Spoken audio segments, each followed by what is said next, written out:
let's talk about denial prevention. And the goal, of course, is always to deliver an accurately coded claim that gets paid the first time.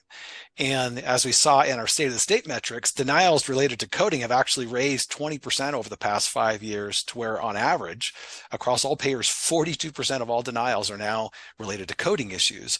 And we all know the implications of high denials. It's lost revenue, it's rework when we have to throw even more energy at a claim to get it paid, which increases our staffing costs. We get delayed revenue, and that affects our cash flow. And all of this increases the practice's overall cost to collect, which lowers practice margins. So what we're going to do now is let's talk a little bit about the most effective strategies for proactively preventing working denials and preventing them from happening in the first place. So give us a little bit of your guidance on this, Kimberly. Yeah, so these answers, the answer of the poll dovetails nicely here. So first of all, this, from my experience, I will just say really is the most frustrating area. So if you can, I highly recommend you really focus on this area. Find somebody that loves AR, loves denials, and put them in a position where they can oversee a denial prevention team. I really think that is the key here to recovering a lot of this lost revenue and getting clean claims out the first time. So having a prevention team in place that's dedicated to analyzing, tracking, and trending denials, I think will pay for itself over and over. I do want to be clear that that's really all this team should be responsible for, is analyzing, tracking, and trending. The team should not be focused on working denials from a production perspective. We all want to say, well, my follow-up, team members will or should be bringing me trends that they see. But, let's be honest, those team members, they're really just trying to, I don't have time to stop and explore and pivot and analyze, their spreadsheets or whatever tool, they may be using. So this team really becomes critical in identifying trends and working with the clients, coding operations, billing, and follow up to initiate that feedback loop and implement changes to prevent or decrease denials. Those strategies may be creating edits, creating coding education, physician education, providing examples to the follow up team, or to go back and reach out to the payer about a group of claims maybe they found that were paid incorrectly. I'll get to this on the next slide, but it can also, identify a lot of accounts that can maybe just be worked in bulk to try and get that cash back in quickly. Another key here is to analyze by payer. So Medicare, Medicaid, and all of your commercial payers. So you cannot in this space review commercial as a whole. You need to really look at them individually, and then create front-end edits by payer if possible. So I would highly recommend a software that allows for that customization. A lot of people in the poll mentioned they have software, so if it allows for that customization, definitely look at your denials and utilize that.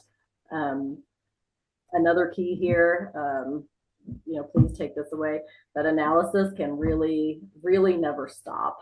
It's just something that has to be continual, which I think is why I personally find it, so frustrating. Because we know the payers, they change the rules, they can change them often, and they can change them pretty much whenever they want to. So it just has to be continual. Then of course, this team, especially if you are able to customize, they can assist in end of year updates to ensure any edits that you created have the most updated codes going into the new year.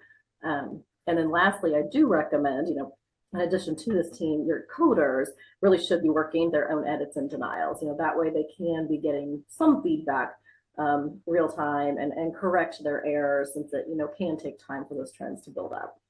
So before we transition to the next slide, Kimberly, you cut out just briefly when you were talking about setting up the team. So maybe let me ask you a question. What happens when your analysis people and trending people aren't focused 100% on that? What's the risk by when you're not doing it that way? We don't give them focus like that. Yeah, I think, if they're not dedicated, to that analysis, and you're providing the feedback to the various groups, you just really get bogged down, in that daily operational work. Kind of can't see the forest for the trees, right? You're just working and working and moving on to the next one. You're not really kind of paying attention to, oh, I just worked 20 of the same CPT codes in a row for the same payer. They're just, you just won't notice those types of trends. And are these also the same people that are working on the updates for the claims edits, the engine, or is it different folks typically? Yeah, so this team, internally what we have, the team is really working with the operational leader. So, the team is going back to the operations coding, managers. We're working, with the AR managers. So, this team isn't operating in a silo or in a vacuum, and we just have all these new edits, popping up all the time and no one's aware. So the manager, whoever you have managing this team does need to work very closely with the operational areas. Gotcha. All right. Thank you.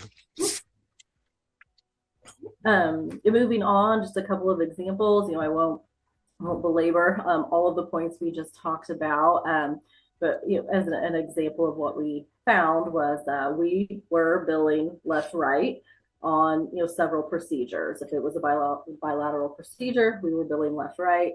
We had denials just piling up because we found the payers had wanted a 50. As we talked about on the previous slide, they can change their minds, right?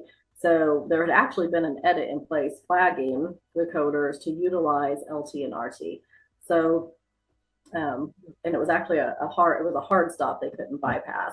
So while IT was working, to modify the edit, we held claims to avoid additional denials. So we probably had a couple of thousand claims holding. You're talking, bilateral procedures or something billed quite frequently.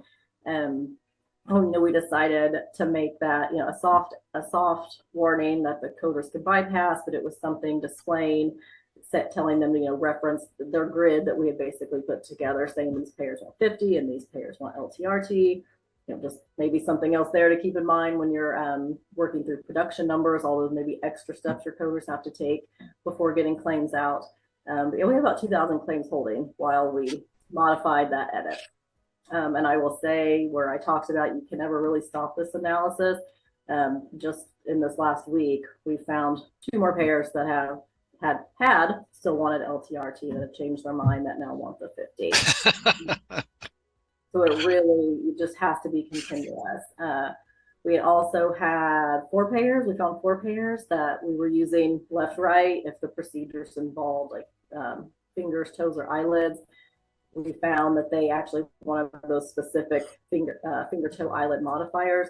So at the time of analysis, we had around 1,000 claims holding for about $400,000.